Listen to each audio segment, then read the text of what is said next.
Hello everyone, Komal Sharma this side, and here I welcome you all at your own Gargi classes, a place where you can easily get all the informations relevant to your competitive exams. So आज मैं उन सारे words और vocabularies को discuss करूंगी जो कि extracted है from your editorial discussion of Indian express newspaper from today only on 9th of June 2021. So let's begin with the first word. Your first word here is dubious. Dubious is an adjective. इसका मतलब होता है not to be relied upon. ठीक है, मतलब किसी चीज़ पे trust ना करना, किसी चीज़ पे सस्पेंशन बनाए रखना, डाउटफुल होना या किसी चीज़ को लेके सर्टन ना होना. ठीक है, सो डाउटफुल या अनसर्टेन हम इसके लिए सिनोनिम्स यूज़ कर सकते हो. कोई भी चीज़ जिसमें हम रिलाई नहीं कर सकते हैं. ठीक है, and the antonyms are certain या फिर डेफिनेट. तो इसका यूज़ क्या होगा? I am rather dubious about the whole idea, कि जो भी तुमने पूरा आइडिया दिया है इसको लेके मैं अभी सस्पेक्ट में हूँ, अभी डाउट में हूँ. ठीक है, क्लियर नहीं है. So they we use the word dubious, the thing upon which we can not rely. Next word is mockery. Mockery is a noun. Mockery का मतलब होता है एन absurd misrepresentation और imitation ऑफ समथिंग. मतलब किसी भी चीज़ का एब्सर्ड तरीके से प्रेजेंटेशन करना, मिस रिप्रेजेंटेशन करना या फिर इमिटेट करना किसी तरीके को एब्सर्ड तरीके से. ठीक है, मजाकिया तौर पर या फिर भद्दे तरीके से. सो इसके सिनोनिम्स हम रिडिक्यूल या फिर फार्स यूज़ कर सकते हैं. And the antonyms are while the things are very honest और truthful. So it is mockery of democratic discussion, कि जो भी कुछ चल रहा है ये मॉकरी है of democratic discussion. So they we use the word mockery. Next word is cohabitation. Cohabitation term कब यूज़ किया जाता है? Basically this is an arrangement where two people are not who are not married but live together. मतलब दो लोग जो actually married नहीं हैं, still they live together, and they are often involved in a romantic or physical intimate relationship, and they are too involved into romantic and physical relationship with each other and on a long term or permanent basis. ठीक है, basically live in relationship को हम बोल सकते हैं cohabitation, living together. ठीक है, so they we use the word cohabitation, living together या live in relationship. Another word is roomy. Roomy is an adjective. Roomy का मतलब होता है having plenty of rooms, मतलब बहुत सारे rooms होना. ठीक है, बहुत सारी जगह होना.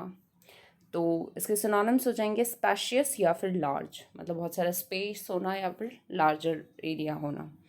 And the antonyms are while the area is crammed और poky. So the cabin is roomy and well planned. ये जो कैबिन है ये रूमी है, स्पेशियस है एंड वेल प्लान्ड है. So they we use the word roomy. Another term here we have is chucked out. Chucked out का मतलब होता है to force someone to leave if they don't pay their rent. मतलब कोई भी आपके यहाँ रेंट पे रह रहा है, ठीक है, एंड द पर्सन और the family is not able to pay you back, landlord को पेमेंट नहीं दे पा रही है, तो आप उसको फोर्सफुली अपने घर से अगर निकाल देते हो तो उसको बोला जाता है chucked out. ठीक है. Another term here we have is crony capitalist. Crony capitalist का मतलब होता है an economic system characterized by close mutually advantageous relationships between business leaders and government officials. कोई भी बिजनेस लीडर्स या गवर्नमेंट ऑफिशियल्स के बीच में जो रिश्ता होता है वो एडवांटेजियस होता है, इकोनॉमिक से रिलेटेड होता है. ठीक है, सो इकोनॉमिकली एडवांटेज लेने के लिए, एक दूसरे का एडवांटेज देने के लिए या एडवांटेज लेने के लिए दो बिजनेस लीडर्स या गवर्नमेंट ऑफिशियल्स के बीच में जो म्यूचुअल रिलेशनशिप होता है उसी को क्रॉनी कैपिटलिस्ट बोला जाता है. Basically advantages relationship of business हम बोल सकते हैं इसको. ठीक है, economic advantages, right. Next word we have here is baffling. Baffling is an adjective. Baffling का मतलब होता है इम्पॉसिबल टू अंडरस्टैंड. कोई भी चीज़ को समझना बहुत ज़्यादा मुश्किल जब होता है, ठीक है, या इम्पॉसिबल होता है, तो परप्लेक्सिंग या कन्फ्यूजिंग हम इसके लिए सिनोनिम्स यूज़ कर सकते हैं. एंड क्लियर या फिर अंडरस्टैंडेबल कोई चीज़ होती है तो उसके एंटोनिम्स हो गए. So the crime is a baffling mystery for the police. कि पुलिस के लिए जो क्राइम है ये बैफलिंग कन्फ्यूजिंग मिस्ट्री है जिसको वो सॉल्व करने में उनको डिफ़िकल्टी हो रही है. ठीक है. Another word we have here is excursion. Excursion term हम कब यूज़ करते हैं? Basically this is a trip by a group of people, usually made for leisure, education, or physical purposes. It is often an adjunct to a longer journey or a visit, or to visit a place, sometimes for other typically work related purposes. तो basically excursion का मतलब होता है कोई भी ऐसी journey, long journey, ठीक है, जो कि हम क्यों करते हैं, फॉर द लेजर, मतलब थोड़ा कंफर्टेबल टाइम स्पेंड करने के लिए, एजुकेशन पर्पज़ के लिए, या फिर फिज़िकल पर्पज़ के लिए कोई भी की गई लॉन्गेस्ट जर्नी, उसको बोला जाता है excursion.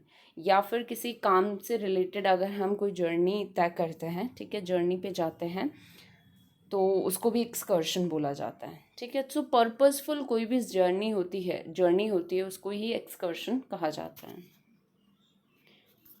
So these are the words for today. Thank you so much. Stay continue with Gargi classes. आपको इस सेशन की PDF फाइल टेलीग्राम चैनल पे मिल जाएगी, लिंक डिस्क्रिप्शन बॉक्स में दे रखा है। Thank you so much.